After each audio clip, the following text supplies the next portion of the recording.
You're asking my wife to leave." Jordan's voice cut through that velvet air like a knife, just as every fork and whisper froze mid-motion. "Let me set the scene for you, because this is one of those nights where a single word pulls the thread and the whole tapestry comes undone. You ever had one of those?" Yeah, that happened. What looked like a simple misunderstanding turned into something else entirely a power play, a test of dignity, and, I'll be honest, a reckoning most of us don't see coming. So let me back up a sec. My wife, Dr. Alina Moore, a brilliant, brown-skinned professor, found herself on the sharp end of a snub at Vivre Blanc, arguably the city's most exclusive restaurant. She was there for a kid's birthday, of all things, for Madison Langford, the daughter of Cynthia and Richard Langford, who are the sort of people that call the shots without raising their voice. My name's not on the invitation, but my money was in the walls. I am Jordan Moore, and I'm the reason half those folks ever set foot in that place. Still, none of that mattered the moment Alina walked through those glass doors alone. She arrived early, dressed simply in white, no labels flashing, just her presence and the poise she's always carried. The hostess, Amber, blonde, precise, the kind whose memorized faces and pecking order scald find her name. Not on the list, not anywhere. She waited, and every minute that ticked by, another perfectly dressed guest swept past her to a table by the window or a private lounge. When a tall, gleaming woman, Veronica Langley, strolled in, she got the seat by the garden, the same table I'd reserved for Alina. No apology, no confusion. Just, "Sorry, that table's taken." You know what I mean? Alina didn't flinch, but she didn't shrink either. She stood her ground, even as the manager, Gareth Simmons Slick, rehearsed. Already halfway through the script, offered her a seat by the kitchen. She knew what that meant. So did I. It wasn't about a table. It was about being seen. Or not. Alina's not the kind to cause a scene, but this wasn't just another dinner. This was a test. The air was thick with it, the way everyone pretended not to notice as she was quietly shuffled aside. But then timing, right? The software to Tesla out front, and I stepped in. Now, I don't strut or wave my checkbook around. I don't have to. I asked one question. "You gave away the table my wife reserved?" Suddenly, the whole room realized something was off. Gareth stammered, Amber's eyes darted, and for a moment, no one knew whose side to be on. That's when the real story started. Turns out, most of those guests had no idea who owned the place. I prefer it that way, watching who played by the rules when no one was looking. But this time it was personal.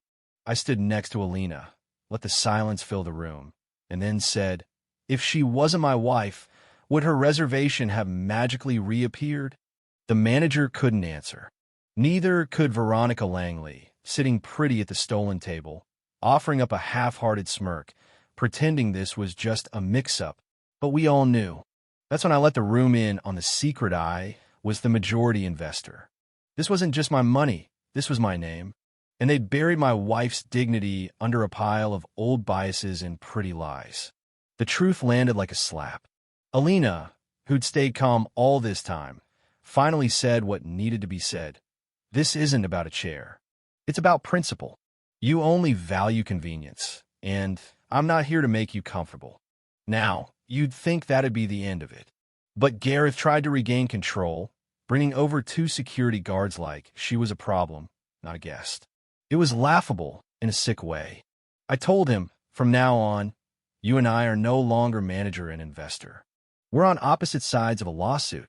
The word hung in the air, lawsuit, a cold promise. You could almost hear the forks drop.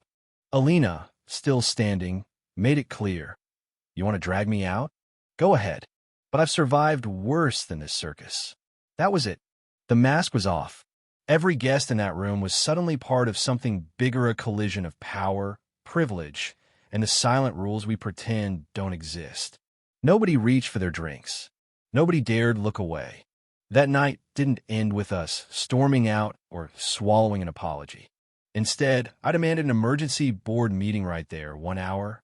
We already had a copy of the reservation log, and I wasn't going anywhere. The message was clear. This was about more than dinner. It was about a system.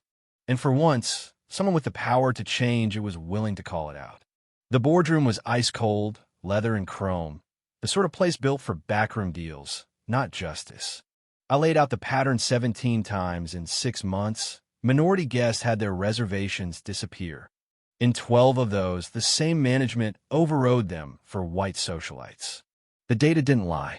Gareth tried to fight back, tried to make it about pressure and brand management, but I had already filed for his termination. The board agreed. He left with nothing, just the sound of his own silence echoing in his ears.